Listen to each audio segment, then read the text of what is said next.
Okay, you're gonna have to talk really loudly. You're picking up the mic on my laptop. The PA system's not working. Okay. So how's this for sound? Try to switch on the mic. It's on. No, that mic's not gonna. It's not gonna work? You're literally talking into my laptop right now. Okay. Good enough. Okay, so as far as announcements are concerned, our non-essential services have. So the church office is closed. The nursery is closed. All other non-essential functions have ceased for the time being. But our essential services continue. That means that our food pantry remains open and our soup kitchen remains open. The food pantry is open on Tuesdays from 10 to 12. We are not opening the food pantry on Thursdays because we cannot safely staff it for a second day of the week. And the soup kitchen has switched to being takeout only. We're no longer at this time hosting a community meal. Food is brought out to our guests who then take it and eat it at their leisure. And this is a reminder to you, please, that because of these essential functions that must continue, we ask that you remember that even though we are not gathering in person, our stream of income must continue so that we can care for the most vulnerable of our population. So if you would please go to babylonumc.org and follow the tutorial there that will show you how to sign up for online giving. That would be a blessing. It would alleviate the necessity of someone having to come out to the church office, collect the checks that come in the mail, get signatures from people, and then post them to our bank account. If you could please sign up for online giving, that would be wonderful. And also, our online giving capabilities have been amended so that you can also make earmarked gifts for specific purposes related to our church ministries. With regard to other announcements, I'm told that our brother Dave Schrader has a birthday this week. I believe it's on Friday. So we want to say happy birthday to Dave and to anyone else who has a birthday coming up this week. When this is all over, I think we'll have one mass birthday party to celebrate our reunion and the birthdays that have come and gone in the time that we have been apart. Now, my friends, hear from the Gospel of Matthew how our Lord Jesus entered Jerusalem. When they had come near Jerusalem and had reached Bethphage at the Mount of Olives, Jesus sent 2 disciples, saying to them, "Go into the village ahead of you, and immediately you will find a donkey tied and a colt with her. Untie them and bring them to me. If anyone says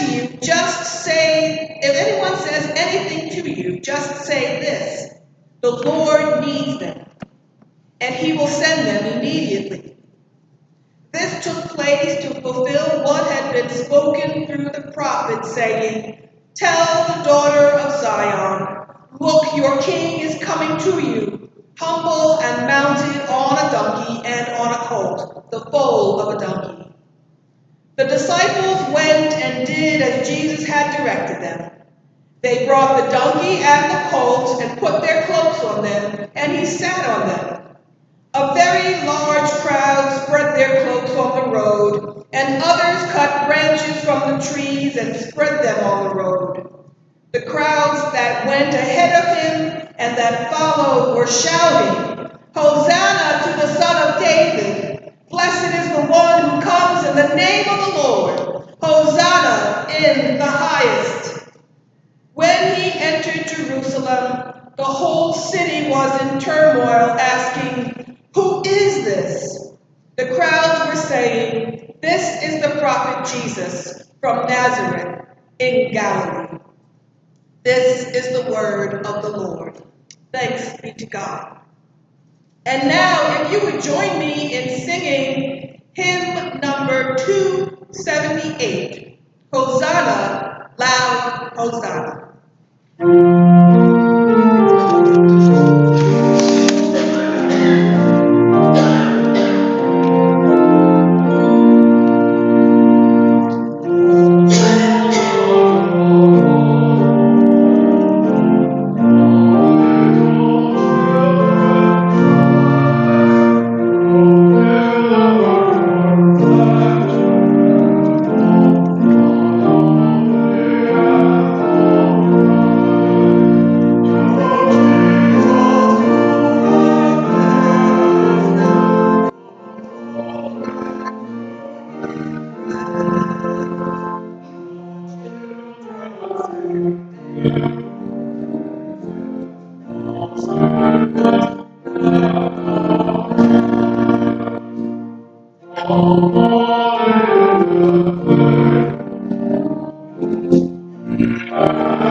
Amen. Amen. Let us pray. God of the cross, tottering down the streets of Jerusalem on a donkey, you are not the Savior we expect. Your power doesn't look like the power we want our God to have. Your wisdom makes no sense to us. We are happy to join the crowd waving branches, but not so sure we want to follow you through this holy week. Into the temple courts, into the upper room, into the Garden of Gethsemane, to the high priest's house, to the assembly of elders, to Pilate, to Herod, to the place of the skull, to the foot of the cross. We need you to go with us on this journey. Grant us clear vision. Grant us courageous hearts. Grant us persistent steps. Even though we know what this week will bring, we sing, Hosanna, Hosanna. Save us, we beseech you. Amen. Our next hymn is number 280, All Glory, Loud, and Honor.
Amen.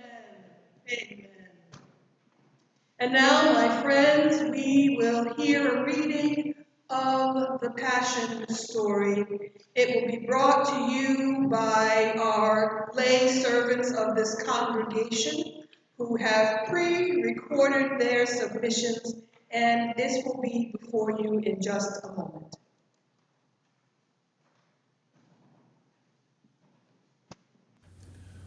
One of the 12, the one named Judas Iscariot, went to the cabal of high priests and said, "What will you give me if I hand him over to you?" They settled on 30 silver pieces. He began looking for just the right moment to hand Jesus over. On the first of the days of unleavened bread, the disciples came to Jesus and said, "Where do you want us to prepare your Passover meal?" He said, "Enter the city. Go up to a certain man and say, 'The teacher says, my time is near. I and my disciples plan to celebrate the Passover meal at your house.'" The disciples followed Jesus' instructions to the letter and prepared the Passover meal. After sunset, he and the 12 were sitting around the table. During the meal, he said, "I have something hard but important to say to you. One of you is going to hand me over to the conspirators." They were stunned and they began to ask, one after another, "It isn't me, is it, Master?"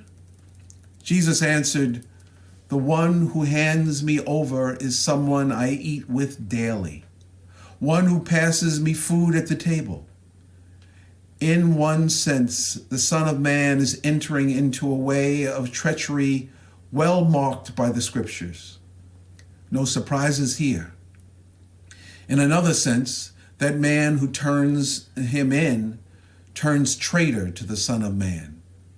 Better never to have been born than do this." Then Judas, already turned traitor, said, "It isn't me, is it, Rabbi?" Jesus said to him, "Don't play games with me, Judas." During the meal, Jesus took and blessed the bread, broke it, and gave it to his disciples. "Take, eat, this is my body." Taking the cup and thanking God, he gave it to them. "Drink this, all of you. This is my blood." God's new covenant poured out for many people for the forgiveness of sins. "I'll not be drinking wine from this cup again until that new day when I'll drink it with you in the kingdom of my Father."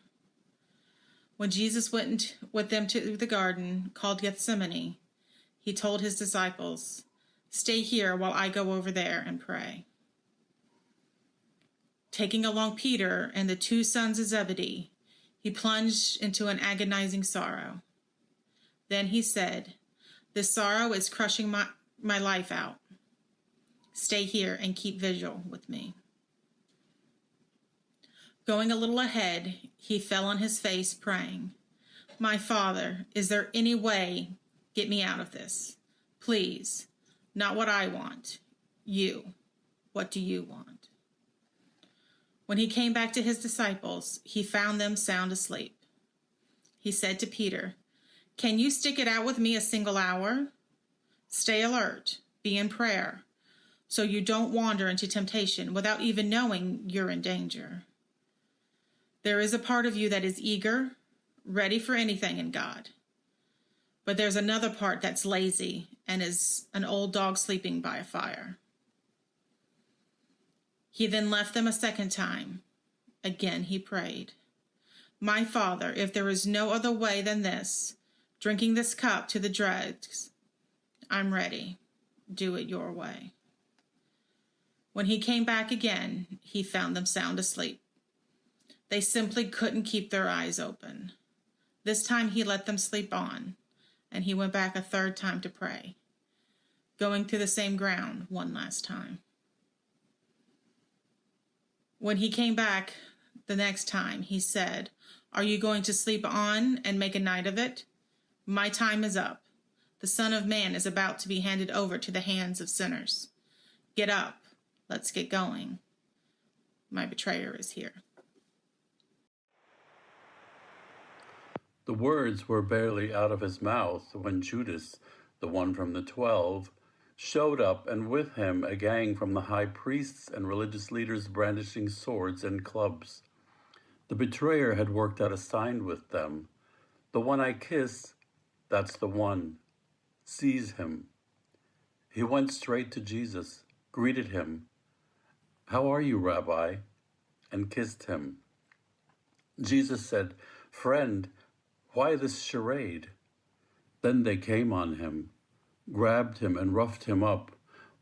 One of those with Jesus pulled his sword and said, taking a swing at the chief priest's servant, "Cut off his ear."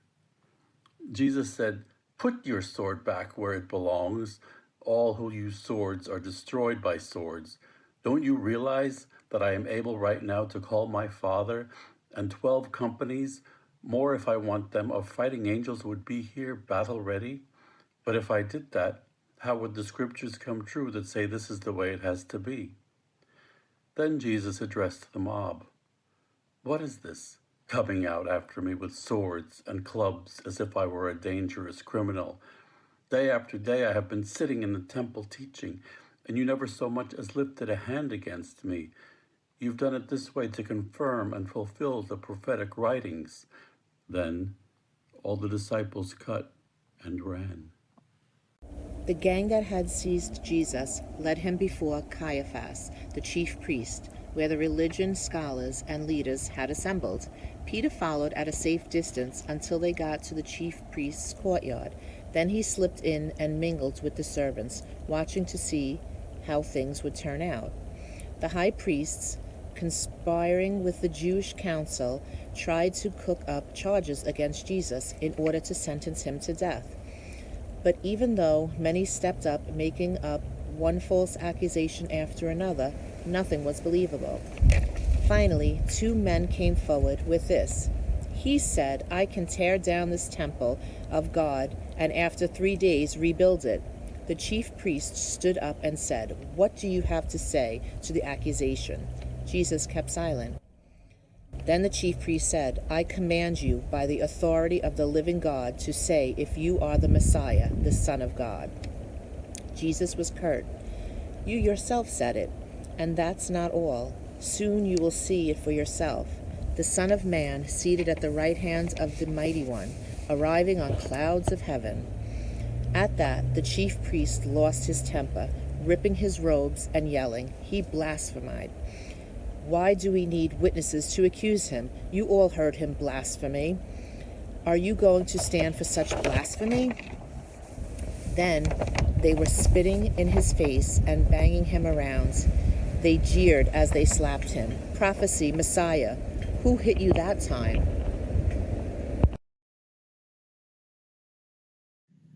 All this time, Peter was sitting out in the courtyard. One servant girl came up to him and said, "You were with Jesus, the Galilean." In front of everybody there, he denied it. "I don't know what you're talking about." As he moved over toward the gate, someone else said to the people there, "This man was with Jesus, the Nazarene." Again he denied it, salting his denial with an oath. "I swear, I never laid eyes on the man." Shortly after that, some bystanders approached Peter. "You've got to be one of them. Your accent gives you away." Then Peter got really nervous and swore, "I don't know the man." Just then a rooster crowed. Peter remembered what Jesus had said. "Before the rooster crows, you will deny me 3 times."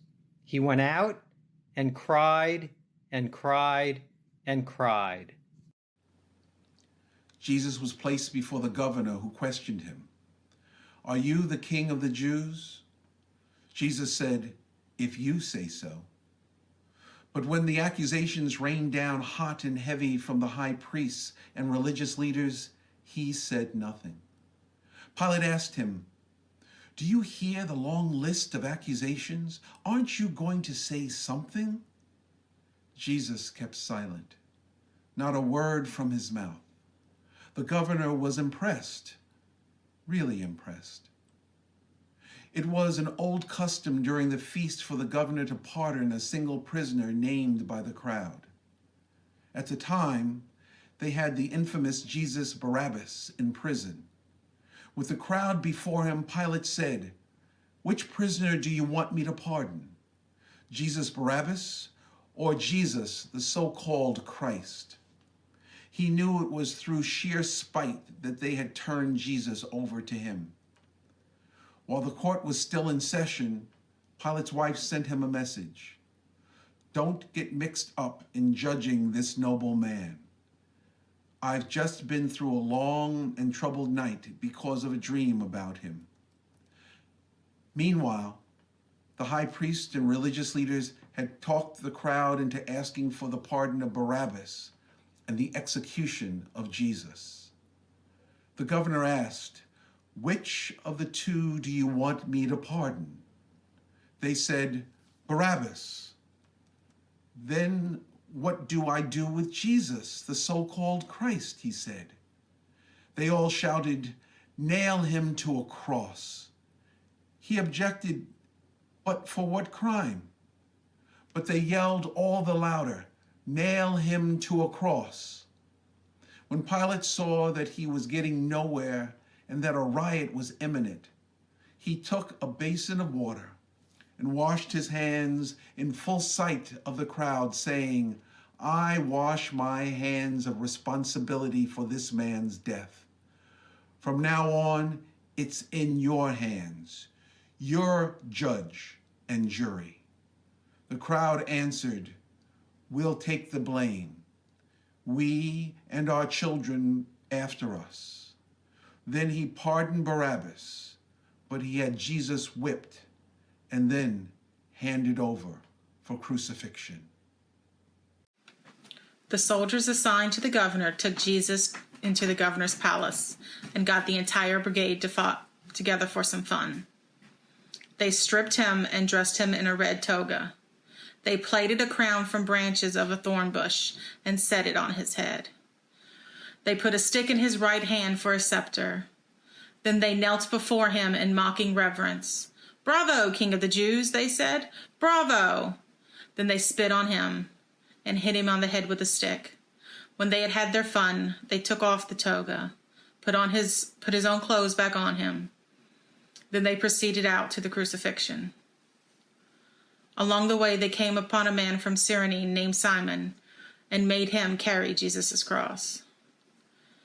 Arriving to Golgotha, the place they called Skull Hill, they offered him mild painkiller, which is a mixture of wine and myrrh.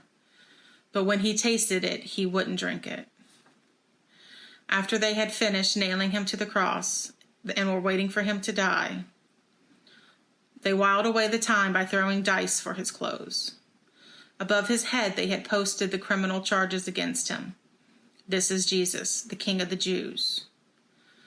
Along with him, they also crucified two criminals, on his right and the other on his left.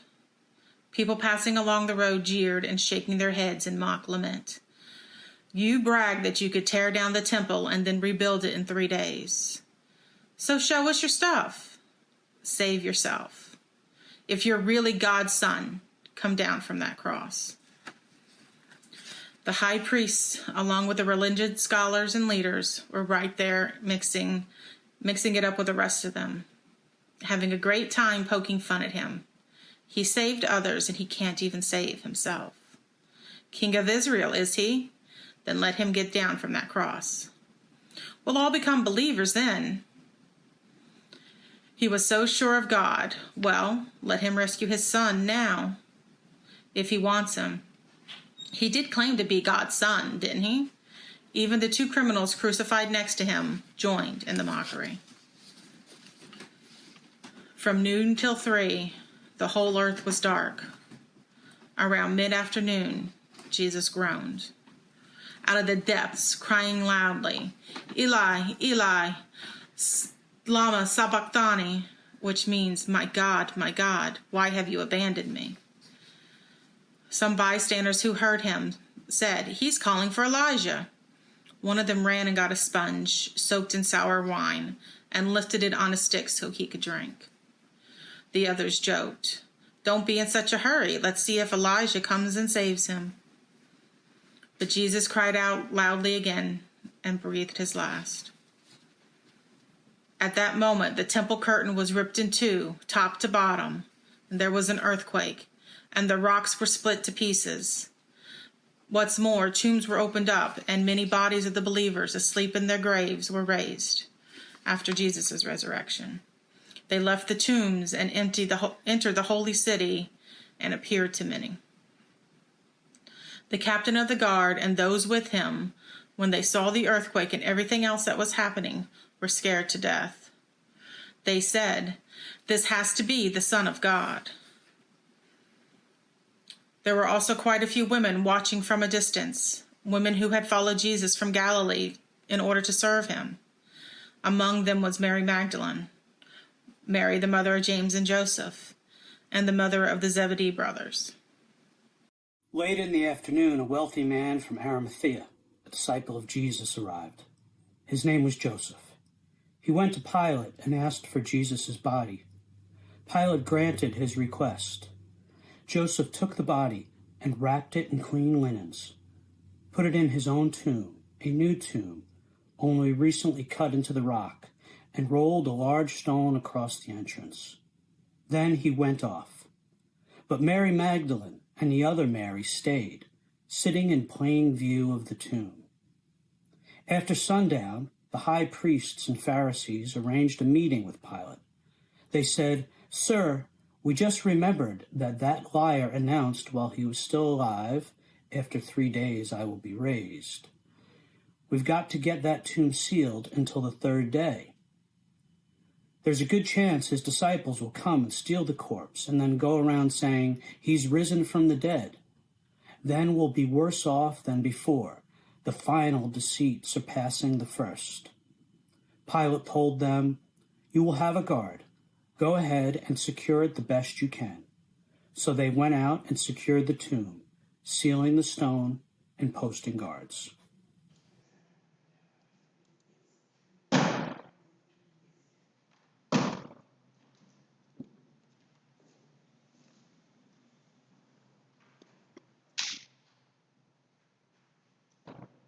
Amen. And now, my friends, if you would join us in singing hymn number 297, Beneath the Cross of Jesus.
are so long that I have a habit of not preaching on Palm Sunday. And it was my full intention to not say anything to add to the scripture lessons that you heard read, because I think the story itself is sufficient. But as I was going through my week and watching the news and wondering how this worship experience might go for you, the words that kept ringing in my head and which I want to share with you this morning is this: Easter has not been canceled. What you heard read by our wonderful lay servants is the story of that first Easter. It is the story of the Son of God offering himself up for the sake of humanity, offering himself up so that you and I and all who have faith in him would be free from the consequences of sin. That miraculous event happened thousands of years ago, and there is nothing in heaven or on earth that could undo it. And so Easter has not been canceled. You and I will worship separately next week. We will gather here, some of us in the sanctuary, to execute the technology with which God has blessed us. You will worship in your home. Some of you even sent me pictures of you worshiping with this live stream on your big screen TVs, so that it was almost as if we were all together again. Christians all over the world who have been impacted by this virus will be doing the same thing, and we will be singing our praises to the God who loved us enough to anticipate our need and provide for it. And so Easter has not been canceled.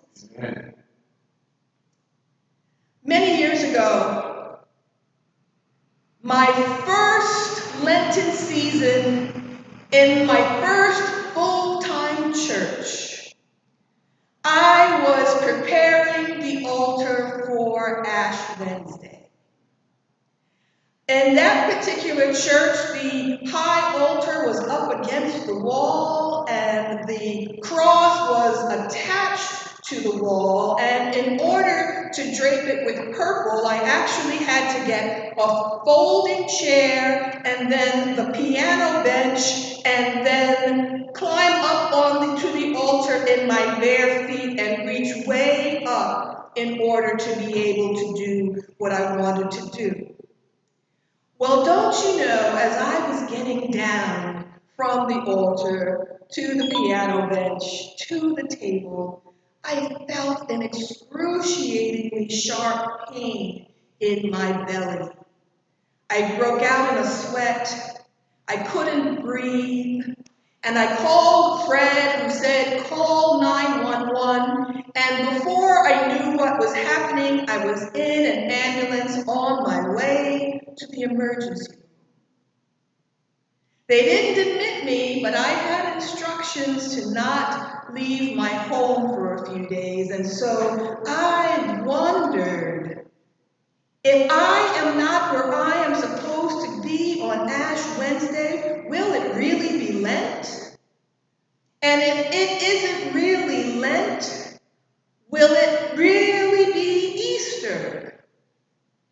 And what God showed me through that journey that year was that even though there are these things we do, these traditions we exercise, that we observe, that give us joy and call to mind once again the sacrifice of Jesus for our sakes, the work, the salvation, the miracle has been performed by God. And there is nothing that can undo it. And so that year I wasn't at Ash Wednesday, and that year I struggled through Lent, and that year Easter was still glorious. Because the God who we praise that Easter morning is the God who is and was and ever shall be. It is the God we worship today, my friends. The one who has reached out his hand in compassion for us. The one who holds us in his care even now amidst circumstances that we don't understand. And so Easter is not canceled. We will greet each other with the Easter sun next week, and we will sing our praises. We will sing hallelujah. We will thank God once again for everything that has blessed us from our first days to our last. And one day, when God is ready, we'll be able to do that in person once more. But for now, please know that the sacrifice of Jesus for our sakes is yours to claim, now and forever. Thanks be to God. Easter will come. Our salvation is ours. Amen and amen.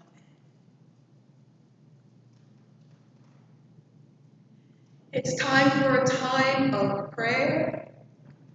If you have prayer requests and you are watching at your computer or have your smartphone handy and would like to type in a prayer request, I will repeat them for the sake of those who are listening in other ways, and then we will go to God in prayer. Are there any prayer requests?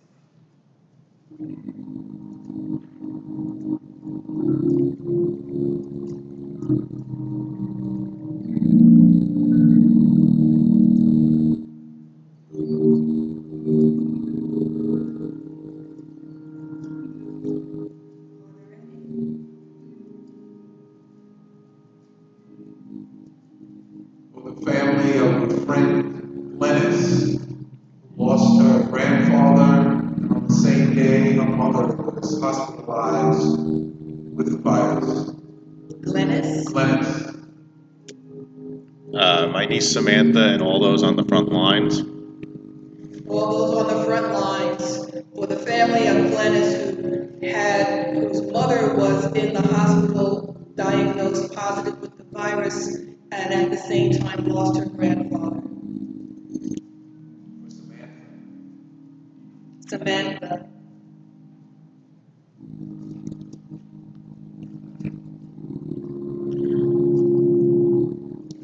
For Tammy and for Jillian.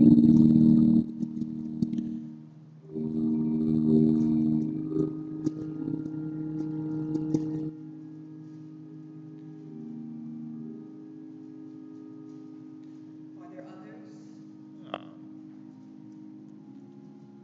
Yeah, there's a-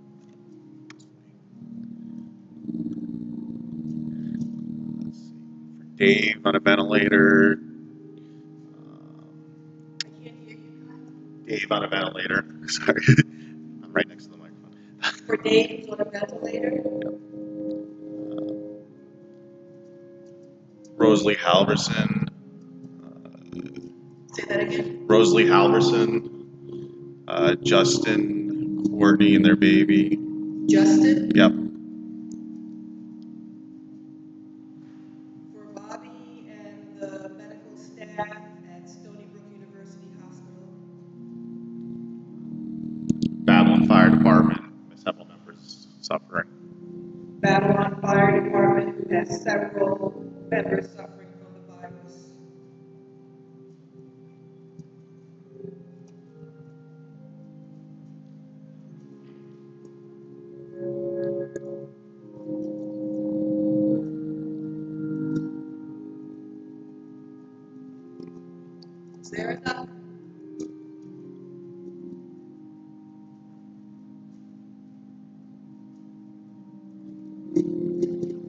for a safe week for all the members of our community, that they might be at home and healthy. That's for a safe week for all the members of our community who might be at home, That be safe and healthy. that they be safe and healthy.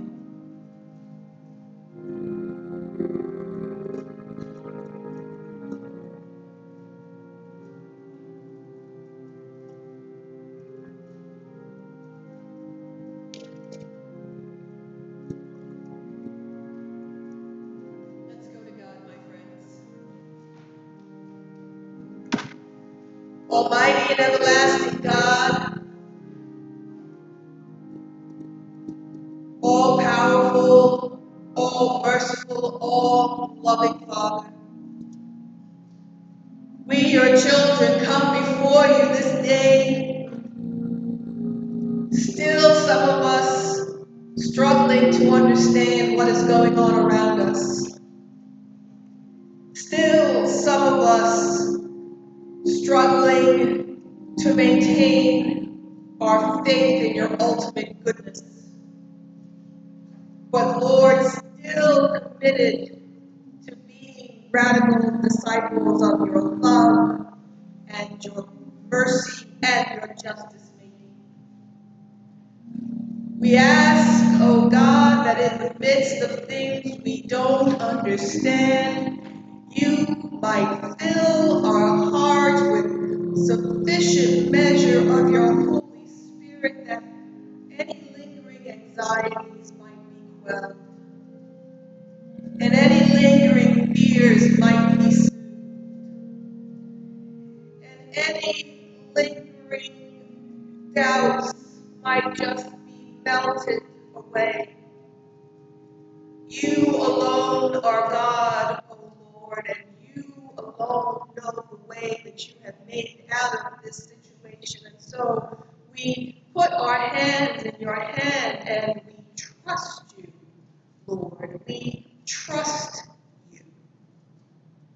There are people who we have lifted up here in this time of prayer, and we know that you know better than we who they are and what they need, but you have promised us that whatever we ask for in your name, you will grant it.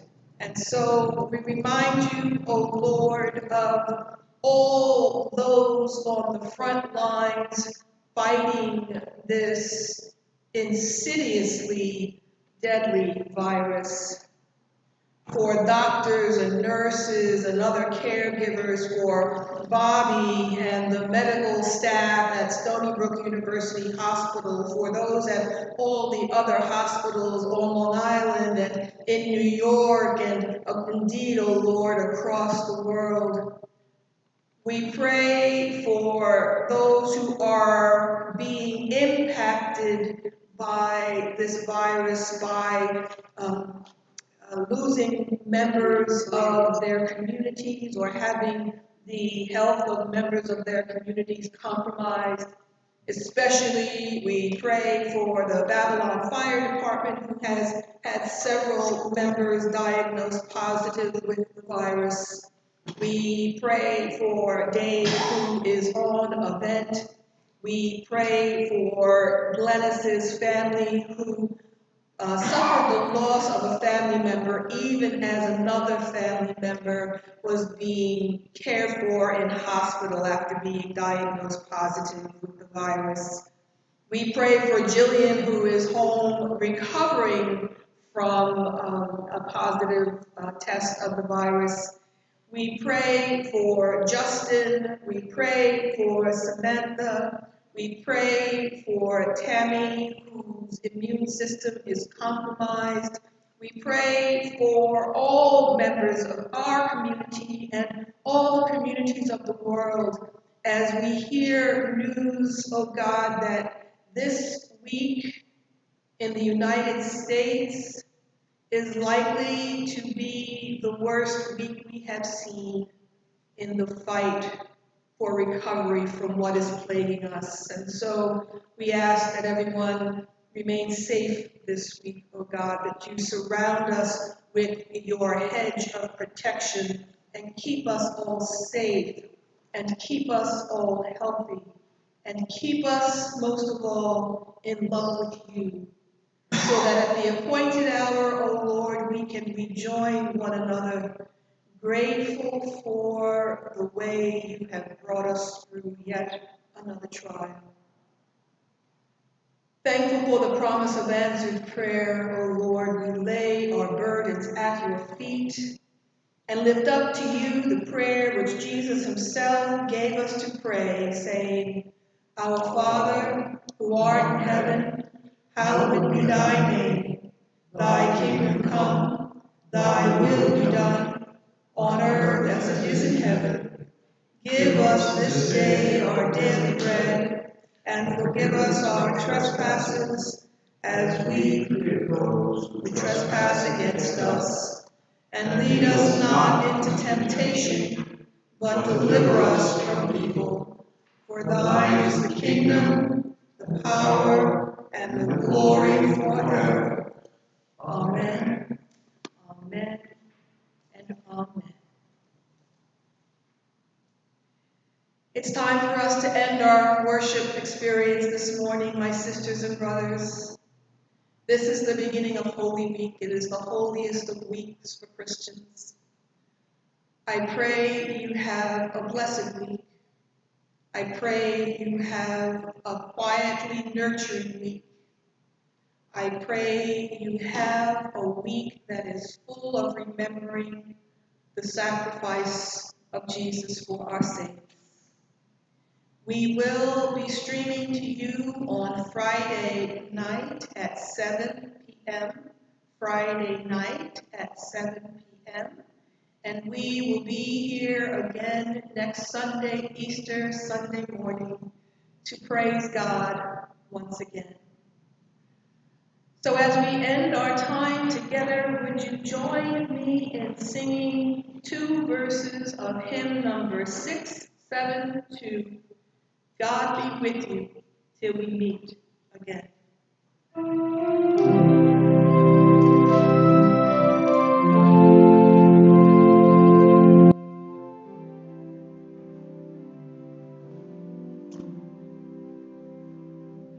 God be with you till we meet again.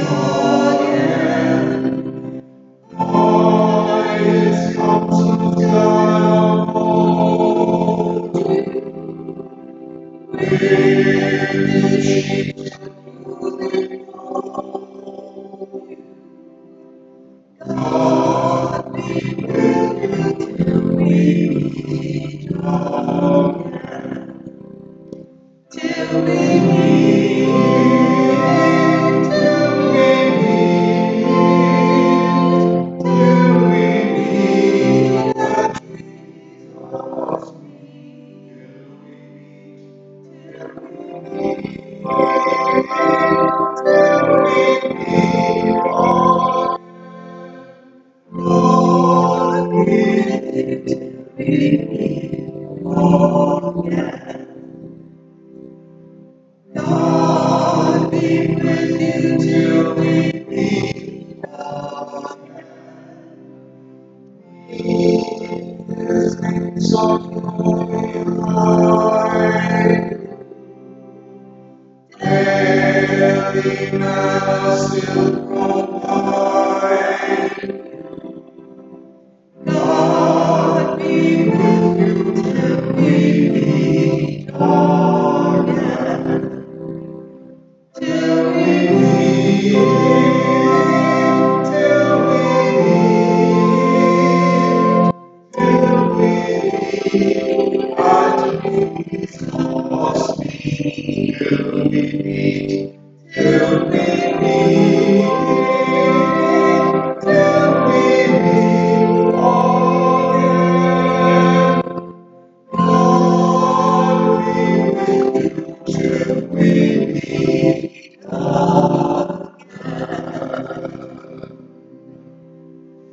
And now, my sisters and brothers, I bid you go forth in peace with the light of our Lord's love in your eyes and God's hope in your heart. May the Lord bless you and keep you. May he make his face to shine upon you and be gracious unto you. May the Lord lift the light of his countenance upon you and give you peace this day, every day of your natural lives, and indeed forevermore. Amen.